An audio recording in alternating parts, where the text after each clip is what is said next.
This is Speaking of Voice Acting with Chris Takahashi, and with me today is one of my favorites, the voice of Grognak himself, James McLauchlan. How you doing? Quite well, thanks. Rather warm, I must say. Yeah, because you guys, I mean, Southern Hemisphere, right? You're in summer, we're in winter. Like, I'm freezing my ass off, and you're over there cooking like a raw egg on the pavement. Oh, like it's just horrible. And as I said, I mean, it's not too bad today. It's about 25 degrees Celsius for us. I don't know what that makes it American, but we've like been sitting on a lot of 100-degree days, your side of things. So today was like the quietest weather-wise, the least punishing day going this week. So I thought I'd make today the day. Everything's just backwards. The toilet water spins the opposite direction. Oh, absolutely. Speaking of which, any other Australianisms, myths you want talked about here, like our children ride to school on kangaroos, or Steve Irwin's my brother-in-law, those sort of things? Yes. You don't use utensils, you just use boomerangs and sort of just... Oh, yeah, you spear That's them, how you feed spear your them down children. your boomerangs. Yeah, absolutely. You just throw it down the table and everybody gets a taste before it comes back to you. Oh, look, and we're always so drunk on beer, it doesn't matter about cooking so much anyway.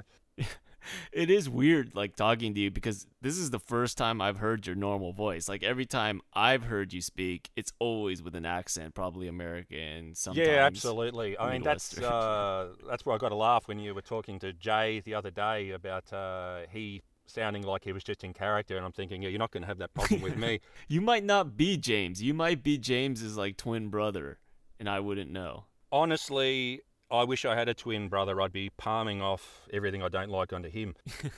Would you be the evil twin, or would he be the evil twin? Oh, look, if I'm being honest, I'd have to say I'd lean towards the dark side myself. This is gonna be fun. So I guess my first question. I mean, we met through, I believe, Anna Castiglione, That's right. famous mod author and actor. Was that your first mod, or how did you get into the whole mod voicing thing? Oh, well, look, I always really appreciated the modding community and everything they bring to us. Well, excluding all the bitchiness, though that is entertaining in itself. But We look, do like to complain. oh, who doesn't? It's just as funny reading a flame war between modders as downloading anything they've made. That should be on Nexus. It should be just like its own mod, just nothing but flame wars and comments like that. Yeah, trouble is though, they seem to they're so ban happy they probably wouldn't last more than a day. So, It's true. speaking of which, do you have any difficulty with my accent as such? I mean, it's tricky, like Einstein described being inside the box with, I can't tell how heavy my accent is. But my mother put me on the phone to someone with a full Scottish brogue not long ago, and they may as well have been talking Chinese.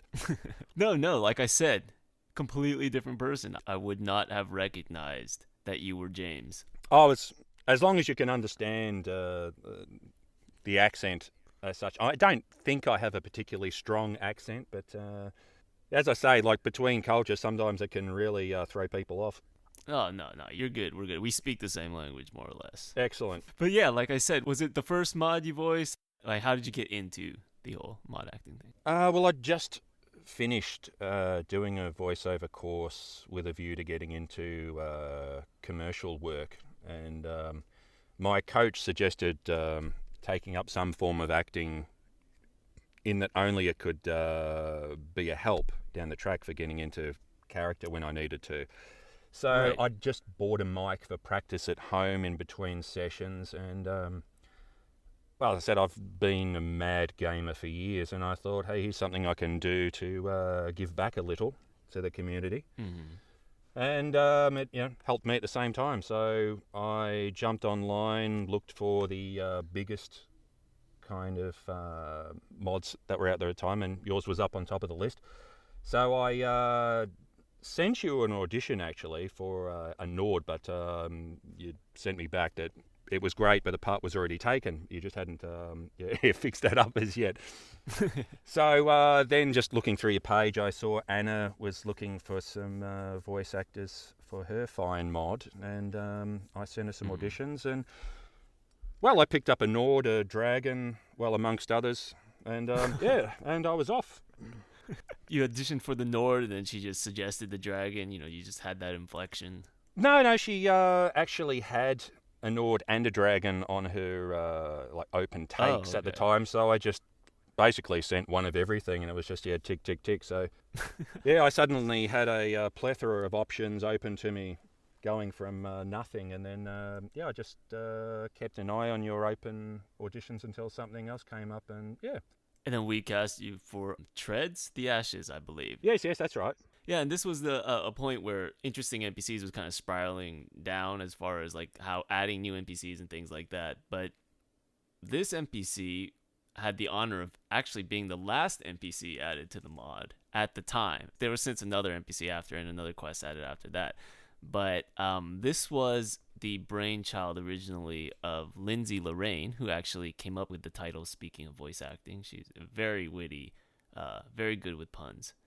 I still don't know how many people have done his whole backstory, because you have to do like a bunch of things. You have to take him to an inn. You have to like take him to Solitude, to, like juggle like 3 pumpkins or something just to get his full backstory.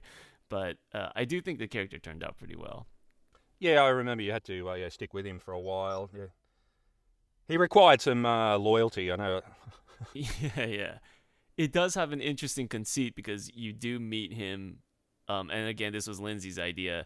You do meet him stuck in a treasure chest at the bottom of the ocean. So I always thought that was a little bit brilliant. But yeah, he's a fun character, I think. And yeah, it was a great hook for the opening, certainly. And then after that, I sort of shifted over to Fallout, and we had you do a bunch of ghouls. Can't remember all of them, but you have an excellent ghoul voice. There's been a lot of them, yes. Any difficulty with that? Because No, it didn't take too much developing, the Ghoul. Look, if I was going to be callous, I'd just say to anyone looking to develop a Ghoul voice, just get onto YouTube and look up some of those shitty emphysema videos of people dying from cigarettes, warning people not to, because basically that's a sort of gravelly kind of voice you're looking for. don't give Todd Howard any ideas. He might be looking for new talent, and we might see him outside of a hospital trying to recruit cancer patients. I should mention also, for people wanting to pick up and perhaps try the Super Mutant voice, I have had a few people ask. Begin with Cookie Monster. Yeah, so if you can manage a Cookie Monster, me want cookie. It's just basically an aggro Cookie Monster. You just lower the voice, go in much angrier, and it becomes, me want cookie! You can see how that works. Yeah, I can see that as a Sesame Street character, or as Cookie Monster, I should say. A green Cookie Monster.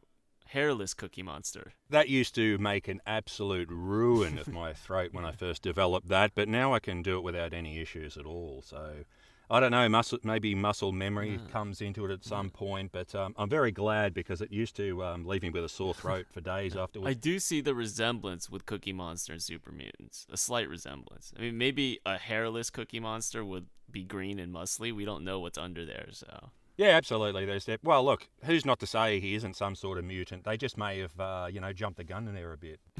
Yeah, it's probably just all that radiation. But yeah, like you're saying, it's hard on your throat. I mean, it's not easy. So, because like this is one of the big complaints that they had, like the SAG Actors Guild, the Screen Actors Guild, I should say, Yep. is just the amount of abuse that goes into throats just to do these kind of voices. Oh, look, absolutely. My voice coach actually used to warn us against even so much as clearing your throat, and made us promise to always cough rather than clear our throats, because he told us it causes irreversible damage so much as clearing your throat, any of that sort of gravelly voice kind of thing.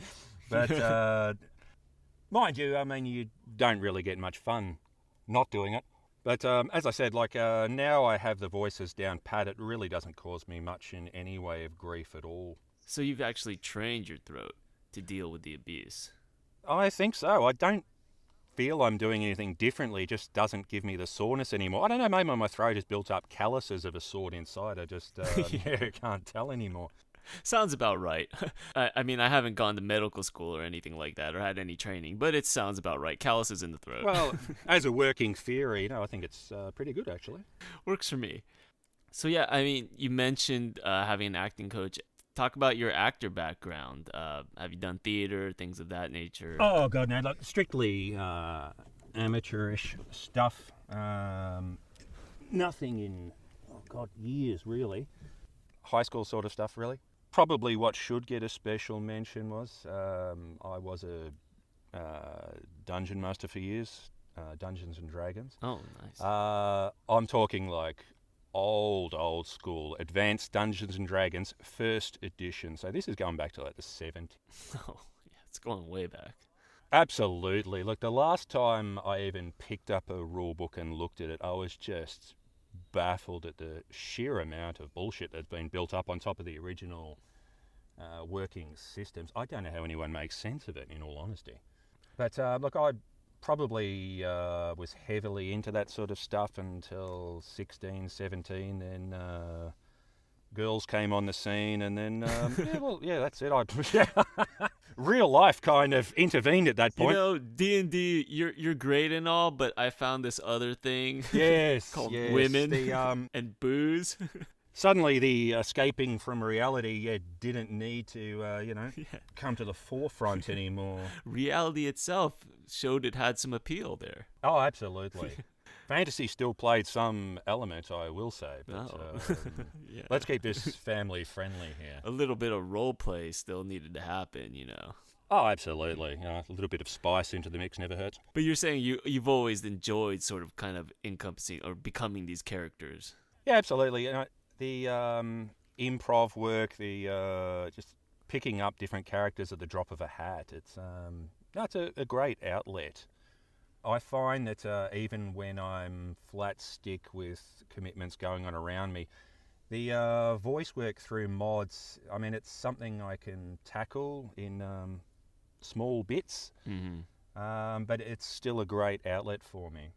So I just channel all that into the voice work. If I have a particular role I have on the table, I'll maybe practice it for a week in the car to and from work before I'll sit down to record. I think that's been my biggest improvement over time in terms of being a less stressful experience. When I first started out, I used to just sit in front of a mic and maybe record each line maybe 10 a dozen times and then edit through it all and pain over which one I wanted to drop in here or there. But now, no, the setup, 99 of this setup goes into it before I sit down before the mic. So nice. That's the easy part now when I'm sitting down to record.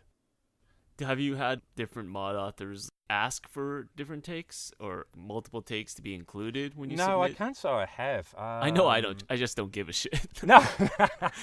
Sometimes I leave it to you. Sometimes I'll offer them. If I listen, but often when I'm recording, sometimes I'll get in a mood. I think I'm not sure which way I'd prefer to play this, so I'll just record them both, and when I go back for the edit, I'll see which one I prefer. Though sometimes if I like them both, I'll just forward them and leave it up to the mod author to decide which way they want to go. I was just going to thank you as a mod author, because some mod authors out there, I guess it can become a bit more of a grind as a voice actor when you're given the task of, I know with our stuff I do for you, I can just record my files, edit them up and shoot them back to you. Some mod authors out there like to have you organise each line neatly on a spreadsheet, numbered, so they can just drop them straight back into their edit. Oh, God, when you have hundreds of lines like that, by God, it's just awful. So I tend to avoid those. Sorts now. So you're just like, great working with you, but I'm actually retiring. You just... I've seen the way you work and I don't like it. Nothing personal. Yeah, I just like to record and give it back to you and you sort it out. No, to be perfectly honest, I'm a really lazy mod author. There's just not much of a time difference with you sorting out the files or me exporting and then exporting it with the correct file name. Like, it's just, there's no real time difference, because unless you just don't want to hear the files altogether, unless you just want to drag and drop them into the folder and just hope that it's good. I mean, but if you're listening to the file anyway, I mean, exporting it with the correct file name takes like half a second. So I don't know. It does. Oh, okay. Well, that just makes me even more bitter about the whole experience then. Because, I mean, there's no point in having the actor do that. And because also, I mean, we talked about how stressful it is, some voices, and the amount of work that you're doing for free. It just makes no sense to, like, put that on the actor. I don't understand that at all. But we're not going to name any names. We're just going to kind of silently shake our fists at them. No, fair enough. And as I said, if I'm interested in working with a mod author, if I like their body of work and what they've done, you do tend to make allowances, but yeah, it does sour the experience sometimes. But that being said, I mean, I've never had any experiences of people sort of coming back to me and saying, oh, I didn't like the way you did this, or it wasn't really what I was looking for. Mm-hmm. So I'm probably fortunate in that regard. I don't know if many other voice actors do run into that sort of grief. Really? But I'd like to put in a lot of... I think about the characters before I actually voice them. So sometimes I like using different voices. Sometimes I'll play around with different voice types until I find one I feel suits a character, and only then will I try running through some lines and see how it feels.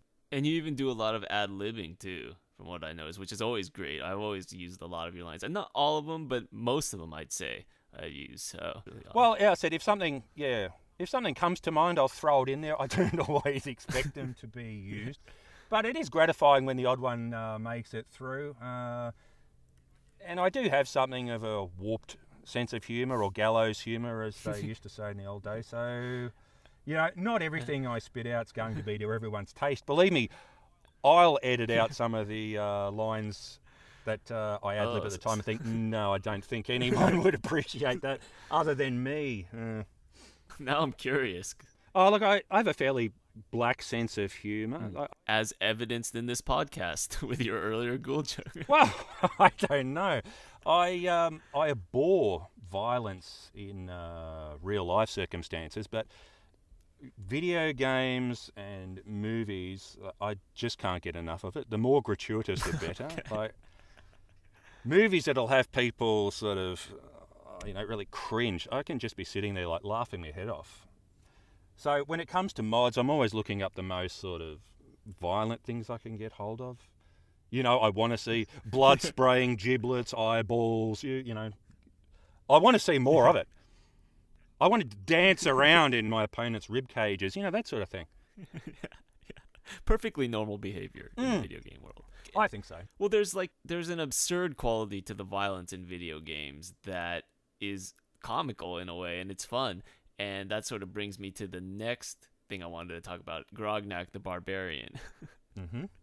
Which you do an excellent Arnold impersonation for. Do you do a lot of impersonations? I mean, am I kind of just like not using you to your full talents by only doing Arnold impersonations? I don't know. I think I have a talent for mimicking if I have a practice at it. Some of them come fairly natural. I mean, the Arnold one, for instance, that was with no build-up or practice whatsoever. I can't remember. Arnold was doing a shitty TV commercial at the time. That's all I based the Grognak impersonation on. I played it a little bit heavy, but I must say it seemed to work. Yeah, I thought it was great. I mean, especially because that's what we're sort of going for, is just the over-the-top, absurd quality to when we're doing a comic radio skits in particular. Do you have a favorite Grognak skit? Look, I think it was the one where was it the Grognak in New York, something to that effect? Yeah, that was great. With the mobster types, yeah. I know. I really enjoyed that because I actually ad-libbed his sort of sidekick guy at the time completely off the top of my head, and I was very pleased with the way that guy's voice turned out, because sometimes as you're doing it, you think, I don't know if that's going to work. It's only when you play it back you think, that actually, came out better than I thought it would. Well, it not only has the quality of being authentic, it also has the quality of being different, so different that you can't tell it's the same actor. That's what I don't think people realize. I see. To me, that's a good thing because that's. I must say, I mean, when you're playing something like Skyrim or Fallout, I know they fall into the trap of sometimes using the same actor in different roles, and it grates on me when they make no effort to change their voice whatsoever. Yeah. Yeah, I mean, I'm not one of these huge immersion purists. I'm like, my God, you've ruined my immersion. I curse you and your firstborn. I have had that sort of thing originally when I started out. My accent came back to haunt me every now and again. There are still some instances where I'll need to go to YouTube and find out the American pronunciation on something. I remember there was, maybe it was one of yours actually, may have been one of the settlers. Someone used the word brochure, and in Australia we say brochure. So you can be reading a script, you get to that point and you're like, oh shit, I don't know which way to sort of go here.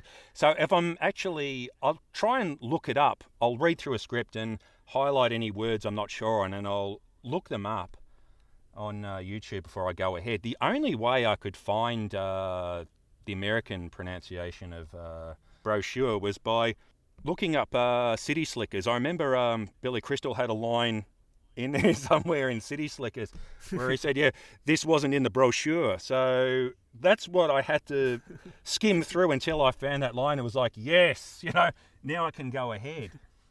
But it does still trip me up every now and again. I like to think, though, I'm getting much closer to the mark. Yeah, there's a couple words that are like that. Process is like that, where people say process. I don't know if that's the Australian way of saying it. Do you say process or process? Process here. Oh, okay, good. Yeah, it's those fucking weird ass English people who say process. Yeah, I mean it's weird in Australia. I mean we obviously have English ancestry, so you would think we'd be pure English in our speaking, but I don't know. I guess it's because we've been inundated with American culture. I just like flooded with it, basically. So I mean, a lot of it, it just becomes nature. You learn to speak by watching the Backstreet Boys, more or less. Oh yeah, absolutely. Yeah, that, and you pick up a lot of self-loathing doing it that too. But yeah, Grognak in New York is also one of my favorites. My other favorite one is the Genie one. Yes. I thought that was one of those great lines where he says, "Can you grant your own wish?" And then the genie's like, "I don't see why not." And then Grognak says, "Well, that's good because when I'm through with you, your wish you'll never been born." And born is just one of those Arnold type words. It's easy to lay a heavy emphasis on. So when you read things like that, you think, "Oh, this is going to sound great." And for me, any line or sequence where I can rage just allows me to method act my own life very easily. So times where you've apologised to me saying, "Oh, listen, we've got Frankie going off at the moment in this script. Sorry about that." I'm like, "No, don't worry about it." It actually makes my job easy because I can just, naturally vent. Yeah. I just drop into my Ghoul voice and basically I just vent the same way I would in, those same circumstances. It's just a natural extension of yourself.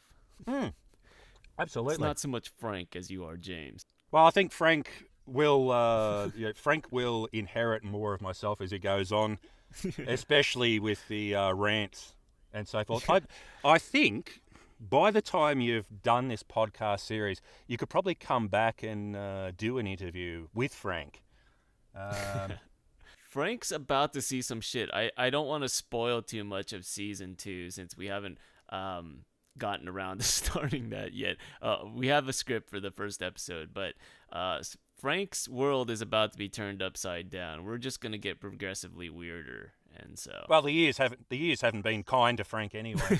No, they haven't. What do you think of the first season? Speaking of which, of the Atomic Hour, how do you think we did? I don't know how it was critically received, But look, I had a lot of fun voicing it, and for me, I mean, that's a huge win. So Yeah. whether we manage 2 or 3 others beside ourselves listening to it, then that's all to the good. But for myself, no, look, it's fun to voice. If it was strictly just you and I doing it and playing it back to each other like a couple of sad middle-aged geeks, then I'd probably still do it. Yeah, I mean, we're definitely not doing it for the views or the groupies. Because we're getting needy. Well, I don't know what sort of groupies Frank could attract either, but I think he'd be pretty happy with any action he'd be getting. If it still works, I've read that it's like a little bit soft down there if you're a ghoul. Maybe that's the source of all their anger and anxiety. Well, it certainly wouldn't help. And speaking as a method actor, that's not something I can draw on myself, so I'd have to look into other sources. I'll just stick to what I know.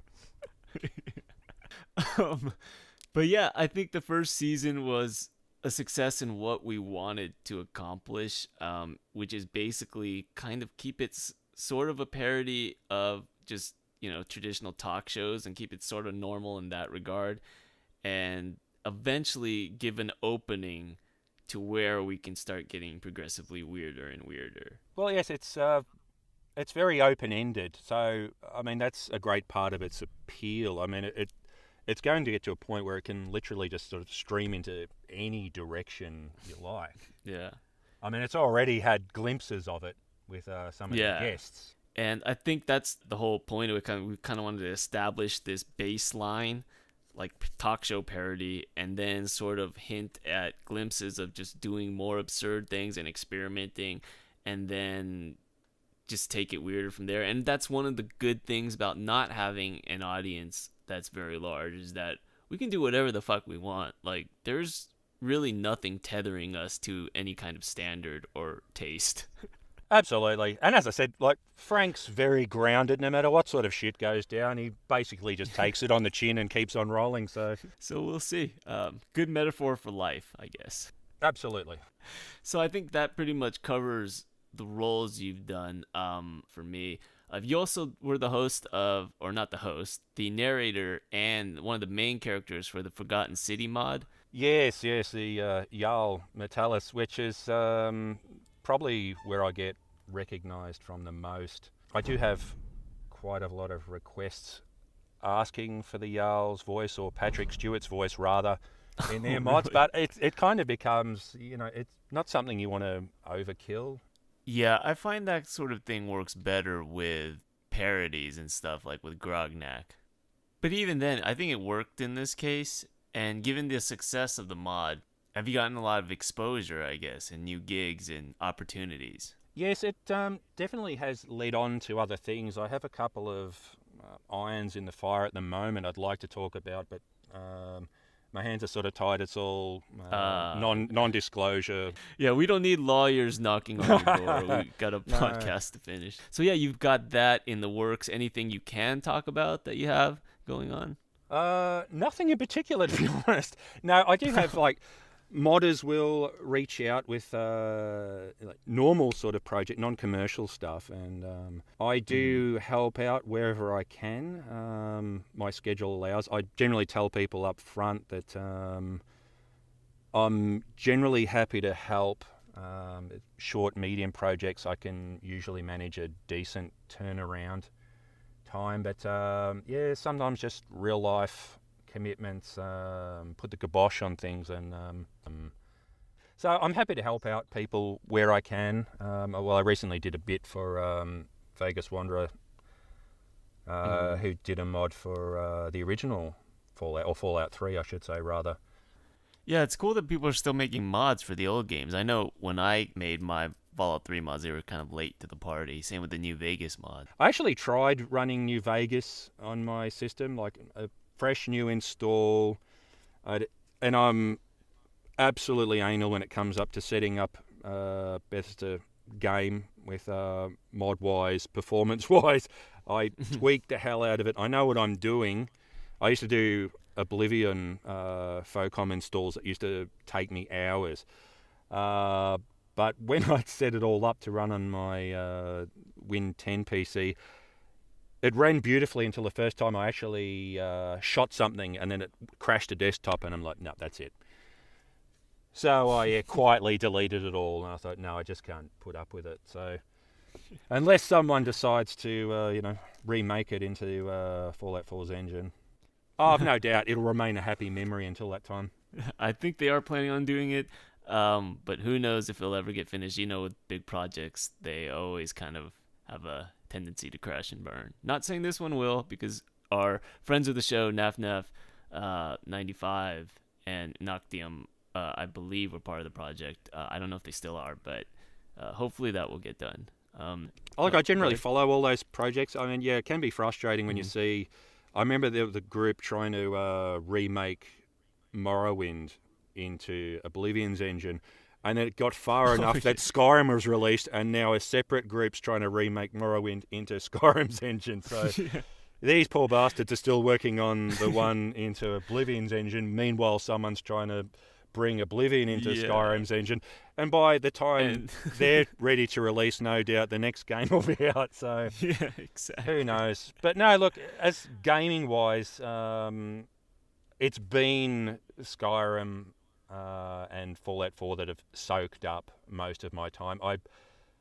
I have a massive Steam catalogue, probably 300 plus games, but those open world type of games, they just tend to suck up all of my time. I generally, some weeks now, I'm lucky to get maybe 5 to 10 hours a week to game, and when I do, it ends up being one of those games. I tried to make one of my New Year's resolutions to expand my horizon somewhat and play a few games from the back catalogue that have never seen the light of day. So I have... I've played a little Orcs Must Die and some Metro as well, which I've both enjoyed.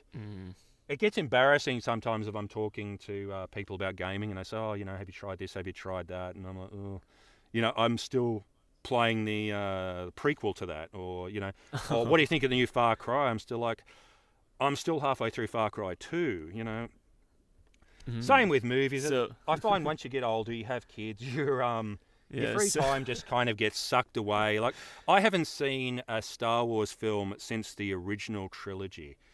Wow. Though most people tell me I'm fortunate in that. Yes, you might be. You might be. But yes. We've basically come full circle. You started out playing the fantasy stuff, playing D&D. Reality kind of came along and said, hey, look at this. This is much better. You should, stick to reality. And now... reality is kind of having to compete with fantasy again because fantasy's catching up. They've got more immersion, VR's coming. There's some great psychology in there. One could make the point that I'm seeking escapism again from everyday life. Don't tell the wife that. No, that. God no. I can edit things out too. Don't worry about that. One could make that point, but that is obviously not the point you're making here. Yeah, well, you just make it a general point for people in the world at large. For other people. We're just hypothesizing here. Yes. All right, but it's been a pleasure to have you on. Look for James in both Forgotten City, Atomic Radio, and the Vegas Wander mod, Farms of the Wasteland. Fantastic. There's plenty of other stuff out there. Just Google James McLauchlan and just start stalking him. Follow his Twitter. What is it? Act 1 voiceover. Something like that. Yeah, and just start stalking him. And we'll have all the links below in the description. Anything else you'd like to add? Any interesting anecdotes from your time in the Outback? Yes, listen, I'll say that I'll remind people that I said I abhor violence, but a couple of weeks ago I took my holiday with a family away. We stayed at a lovely place in the world called Phillip Island. We stayed on a farmlet. They had all the regular kind of animals there, but there were a few peacocks thrown into the mix, and they were quite domesticated. The farmer warned us that don't try feeding them by hand because they can turn. They have a massive hook on the back of their legs. So, like you see on roosters with the cockfighting, not that I've ever seen or participated in any of that, but roosters' legs look the same, peacocks' legs look the same, but they're maybe 3 or 4 times bigger. So we get to the last day, and my 4-year-old's playing away on some play equipment there, and a peacock went for him. Now, I've never had anything other than just an amazing appreciation for peacocks, and to see them and to be able to photograph them for a few days close up, they're just creatures of sheer majesty. The splendor of their colours in their head and necks and their fans are just breathtaking. But one of the peacocks decided to just completely unprovoked attack my 4-year-old. Oh, God. No one was around, but as I said, I abhor violence, but if it had so much put the tiniest scratch on him, I would have throttled that peacock like a turkey to the dinner plate. I just would have put my hands around its neck and gleefully throttled it to death, which would have made for great news worldwide, I think, like Aussie madman attacks savages peacock to death. It is a little bit visceral when you're using your hands. I would have expected you to use your boomerang, but what do I know? Some things require a hands-on approach, I find. Okay. That being said, there was no peacock came to harm. Okay. And everything worked out for the best. The boomerang stayed in its holster. Absolutely. And you kept the peace. That was a great story. And we rode our kangaroos back to the cabin. Yeah. Yes. Into the sunset. So yeah, we cleared up a lot of stereotypes. We talked about your wonderful work as a voice actor. Just want to thank you again for coming on. Well, thank you for the opportunities you provided. I've always appreciated your writing skills. You're one of the more enjoyable mod authors to work for in that regard. Some writings is just dreadful to work for. I do tend to try and make up for shortcomings sometimes. Sometimes when you sit down with a script, you can end up physically having to correct grammar, and some people will write it just makes no sense whatsoever when you're actually getting to voice it outright. What looks great on paper often doesn't translate very well to the spoken word. But no, your stuff's been outstanding in that regard, certainly. Thank you for the compliment. Hopefully, as we continue on, you won't feel the need to strangle me like a feral peacock, and we'll be able to keep this working relationship going. Well, look, I've had enough trouble keeping an active internet connection going here rather than virtual hands coming out to strangle you for any reason. So I don't think you have any fears in that regard in the foreseeable future. When we have you voice a super mutant, we'll have you tap into that energy. But, when we're talking just like this, we'll keep it civil. Agreed? Sounds good. All right.